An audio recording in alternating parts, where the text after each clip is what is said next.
Today, I got this letter that was made public from Dr. Ruth Simmons. She is the president of Prairie View A&M University, one of the most esteemed university presidents in America. She was the president, of course, of 2 Ivy League colleges.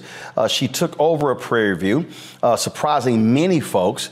And she really brought a lot there, the amount of resources, the level of professionalism. I mean, you name it, everyone from students, faculty, staff, alumni had talked about the amazing job that she has done. One of the things that Dr. Simmons talked about is she wanted, and she spoke at an HBCU conference where she wanted, she expressed how she wanted HBCUs to properly make the transition from one president to the next in terms of how you leave and how you actually provide for a university. And so she announced last year that she was stepping down.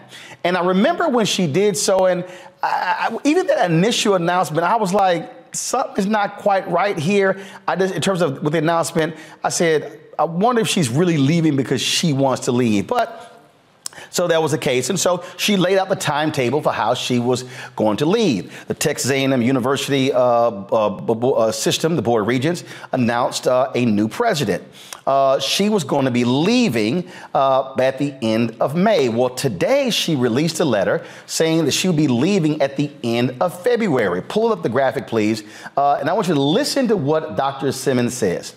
She said, to the Prairie View A&M University community, it is with great sadness that I write to inform you that I will leave my position as president of Prairie View A&M University at the end of February. No one is more surprised than I by this premature end to my tenure.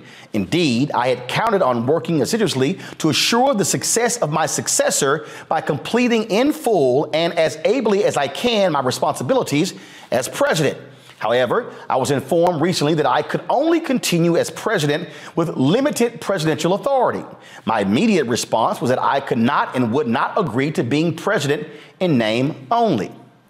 No enduring good can arise from subservice to low standards and expectations. Having been through 2 previous presidential transitions at leading institutions, I'm aware of how such an important moment in the life of a university must be conducted, with utmost attention to continuing the work unfailingly and with the highest standards. When I agreed almost 6 years ago to become president of Prairie View, I promised that I would be all in from the moment I commenced my role until the moment I stepped down. I believe that promise to be inviolable. I cannot now become a leader accepting lowered expectations. I will continue to speak out for high standards and just decisions on behalf of the university and other HBCUs.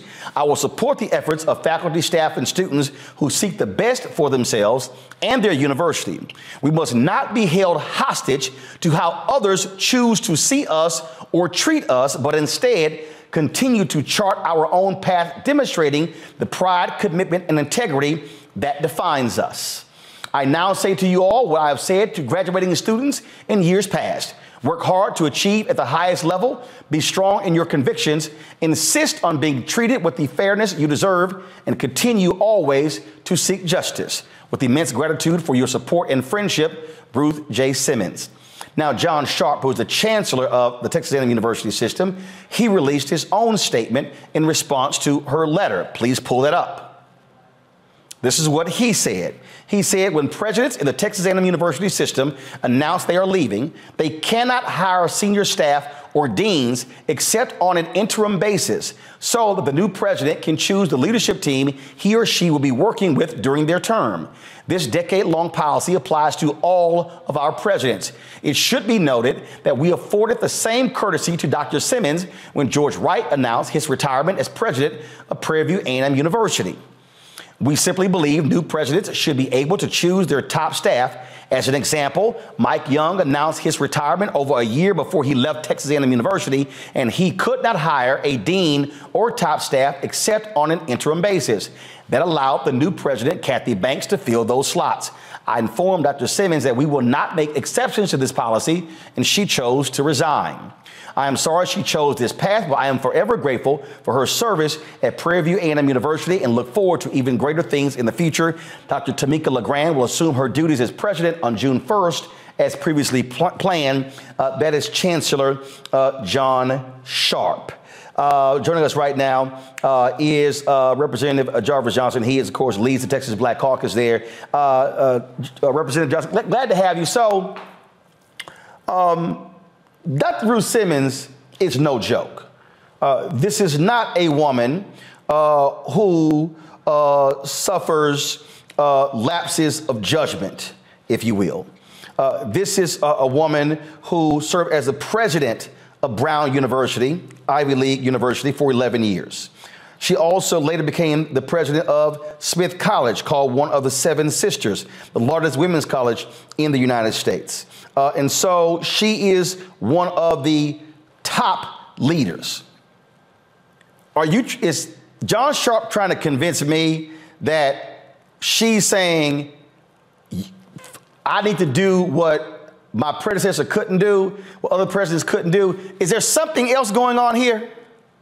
But of course, this is dog whistling for what they always do. They have the greatest president. And by the way, thank you, Roland, for always doing what you do. And I want to make something clear. I'm on the executive board of the Texas Legislative Black Caucus as the treasurer. So I want to make sure that I'm clear about that. But you're the former chair. So gotcha. I got you. Okay, go ahead.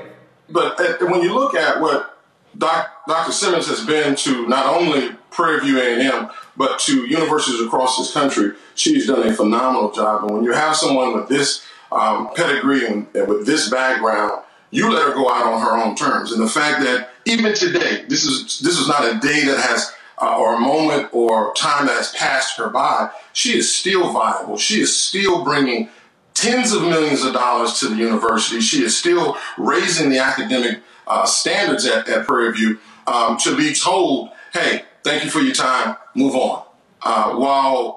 All the while she has said she wanted to make sure that the next president that comes in, that there is a smooth transition so that they understand, that they don't lose the progress that was made. I guess this is what, and again, look, I know John Sharp. I'm a Texas A&M graduate. I called him. He didn't call me back. I sent word from several other people for him to call me because I need to understand this. I simply cannot believe that Dr. Ruth Simmons would say, I need to do what my predecessor couldn't do. I need to do what other university folks couldn't do. I'm not buying that. If knowing who she is, and look, I was just with her in November. November 14th was my birthday. I flew to Houston. She had a dinner in honor of Chris Tucker, and it was a great dinner. And sitting there at her table, listening to her talk about the vision, how she conducted herself. This is not a woman who is just going to pop off and just fire off. No, this is someone who carries herself with a high degree of dignity. I'm just not believing, she wanted just to hire deans and hire top staff, knowing full well a new president was coming in when the same thing happened with her. I'm gonna go to a break. I want you to answer on the flip side. So, I've been calling around. We tried to get some Prairie View A&M Alumni Association on. I've been told by many people this was a talk of the Prairie View alumni chat rooms all day, but something just, my gut is saying something else is at play here and not what Sharp said there. And so, Representative Johnson, again, so I was talking about, so just for all people who are watching, just understand this woman's career, which is why I'm saying this should not make any sense. One, she was an assistant professor. First of all, she's a native of Texas, graduate of Dillard University, got her master's and doctorate from Harvard University. Assistant professor at the University of New Orleans. She worked at California State University, Northridge, then went on to USC, University of Southern California, then went to Princeton University as assistant dean of faculty, then associate dean of faculty. She was provost of Spelman College. She went back to Princeton as vice provost. She became president of Smith College and led the university for 6 years from 1995 to 2001. Then she became the president and the first African-American woman to lead an Ivy League school when she took over Brown University, serving there again for 11 years. Led a $1.4 billion initiative, the largest in the university's history, again, hailed as one of the top university presidents in America. Served on the board of Goldman Sachs, folks. Then, of course, she decides to come out of retirement and was invited to lead Prairie View A&M. And again, she took over as the interim president in July 1st, 2017, and became the president. And her goal was to raise this HBCU to be not one of the top HBCUs, one of the top countries. That, Representative Johnson, is what is bothersome, because she talked about the proper transition from leader to leader, and she laid out how it should be done. Clearly, the Texas A&M Chancellor had a different idea. It ain't bothersome. You know better than I do, just like we see it all the time. This is that black magic that Dr. Simmons has put in place, that they didn't think this woman, who does have a pedigree, would come out of retirement and then do the miraculous, wonderful thing that she did at the university. And then when she says, look, I'm going to go ahead and step down. And by the way, I've had a multitude of conversations with Dr. Simmons over the years, as we talked about getting more money for the university, as we talked about increasing research dollars, so forth and so on, because I'm a member of appropriations and on Article 3 that deals with education. And so she did such a wonderful job that it seems like people got intimidated. They got intimidated by the very nature of what they always tell us to do. Pull yourself up by your own bootstraps. And so here it is that this Houston woman, this hometown woman, came back home, then went to Prairie View and did a phenomenal job. And then they said, well, wait a minute. We didn't expect you to start competing with A&M. We didn't think you would start competing against the big universities. We just wanted you to stay in your lane. And so through that transition to move from president to emeritus, but to make sure that the transition is easy for the new president to keep the progress, they said, no, we don't want that.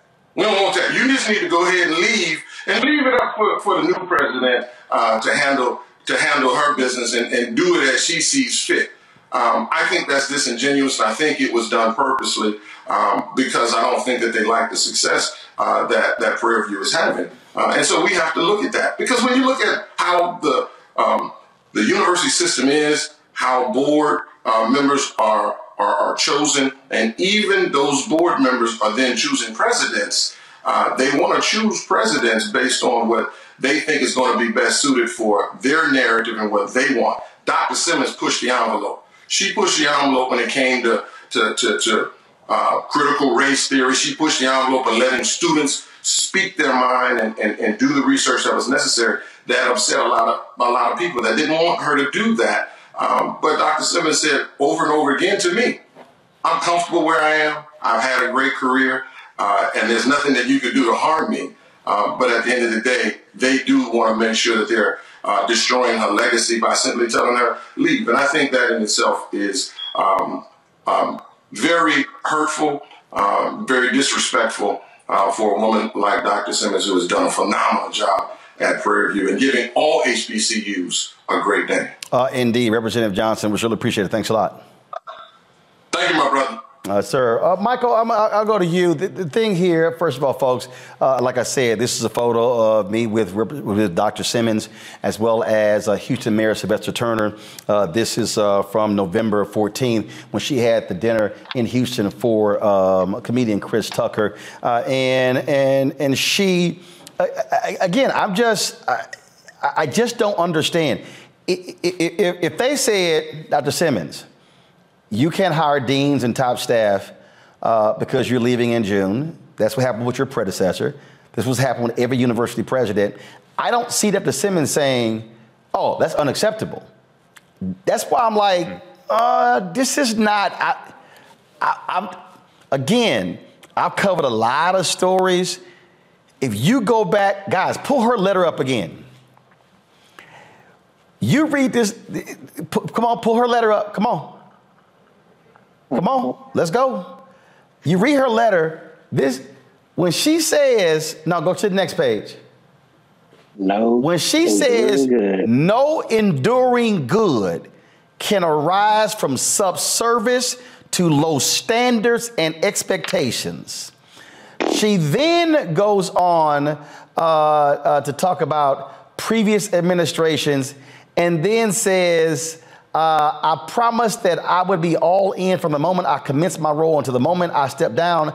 I believe that promise to be inviolable. Go to the next page.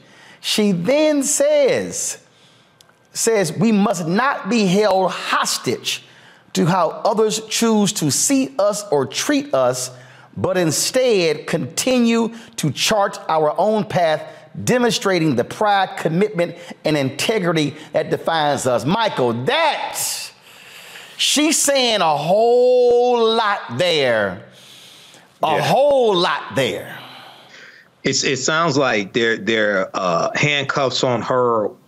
It sounds like things that she wants to accomplish or something. And you mentioned in the interview, you mentioned a fear or something like that when the HBCU tries to compete with a predominantly white institution. Is that what you said? No. Representative Johnson made that comment in terms of, because obviously Texas A&M is one of the flagship institutions in the state. Her whole deal is Prairie View, long history, should also be a major institution. It's under the Texas A&M University system, though. Unlike Texas Southern University, which the other HBCU, which is a standalone, they're under no one system. Go ahead. So when she talks about substandard, and she says subservice. So subservice, and then it sounds like she's saying that because of the structure or the restrictions that are being put on her, she can't fulfill the promises that she made of being able to take Prairie View to the next level.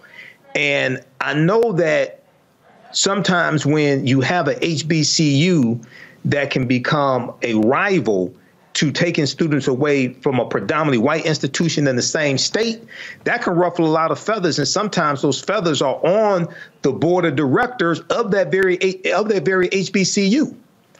Because all skin folk are not our kinfolk. So hopefully we'll find out what this is really all about. But it seems like she was trying to send us some messages. Oh, no, Mike, she wasn't. No, Mike, she wasn't trying. Kelly, I read that letter. She wasn't trying. No, I thought you were going to say something else. But no, you're like, I was just like, ooh, this is a kind of letter where it's like, if you're going to go out, this is definitely like the framework or the blueprint for whoever's coming in next to have a glimpse as to what she had to endure. But what I wanted to point out beyond the very thinly veiled racism that is, we don't want Prairie View to be better than anything else that is white in Texas. Like you said in your entire presentation of her, this is a very accomplished Black woman. And I could not help but think of the many incredibly accomplished Black women that I have seen endure something similar, in that you are invited in by white leadership, you are praised for what you have done in the past, and they're so excited about it. And then basically the end result being, we don't like you anymore. You're doing too much. You got to go. And it immediately made me think of this chart that I saw at least a year or so ago, basically the pathway for women of color in the white workplace, where it's, the honeymoon phase, and then the reality where the Black woman actually sees what's wrong with the organization and she tries to, come up with solutions within the structure that she's been Right. given and things like that. But at the end of the day, they don't want all that. At the end of the day, she was really just tokenized and wanted on a pedestal. Matt, again, if people were at that dinner and if they saw how she spoke and how she carried herself, this is a woman who is accustomed to being in rarefied air, who is accustomed to being among the elite of the elite. She don't play.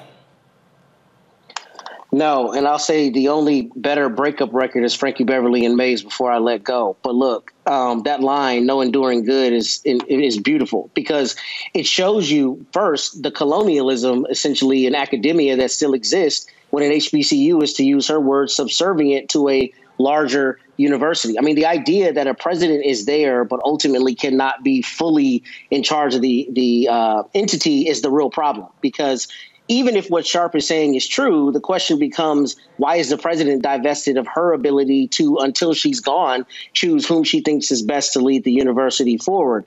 But also, to your point, I mean, has been an administrator at some of the best institutions in the country. So I cannot imagine it's as one-dimensional an issue as she wanted to hire people as she was on her way out. It doesn't even make sense that it would be that simple. It's more kind of to what Kelly and Michael said, the idea that, you know, here she is exceeding expectations. And to that point, we had a story on your show maybe 6 months ago about FAMU and how FAMU was getting grief from, I guess, the state of Florida system or whatever systems on top for too many students coming in.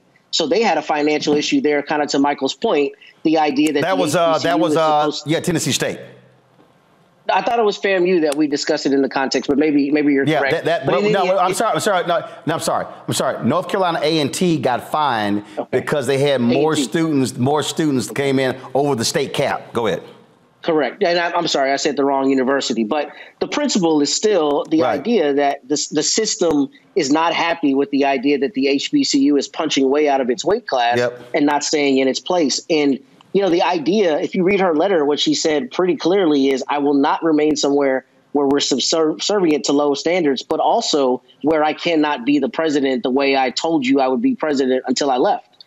So the idea that she's divested of her ability to choose really calls into question why that structure still exists in a system this way, and whether the same structure is being, you know, enforced as it relates to those who are leading PWIs. Pull up her letter again real quick. Go to the next page. Okay, got it. Okay, first of all, folk, I need y'all to properly read the letter because you made a mistake in her letter. She did not say subservice. Thank you for getting text message. Go to my iPad, please. She said subservience. So that was a screw up on our part. Please don't do that again, folks. Quote it right. Subservience is what she said. And subservience, folks, is defined as willingness to obey others unquestioningly, or the condition of being less important than something else. So what she actually wrote was, no enduring good can arise from subservience to low standards and expectations. So, she was saying a whole lot in that letter. All right, folks, back to our Roland Mark Unfiltered video in just one moment. When you talk about blackness and what happens in black culture, we're about covering these things that matter to us, speaking to our issues and concerns. This is a genuine people-powered movement. There's a lot of stuff that we're not getting. You get it, and you spread the word. We wish to plead our own cause. Too long have others spoken for us. We cannot tell our own story if we can't pay for it. This is about covering us. Invest in black-owned media. Your dollars matter. We don't have to keep asking them to cover our stuff. So please support us in what we do, folks. We want to hit 2,000 people, $50 this month, raise $100,000. We're behind 100,000, so we want to hit that. Y'all money makes this possible. Check some money orders. Go to P.O. Box 57196, Washington, D.C. 20037-0196. The Cash App is $RM Unfiltered. PayPal is R Martin Unfiltered. Venmo is RM Unfiltered. Zelle is Roland at RolandSMartin.com.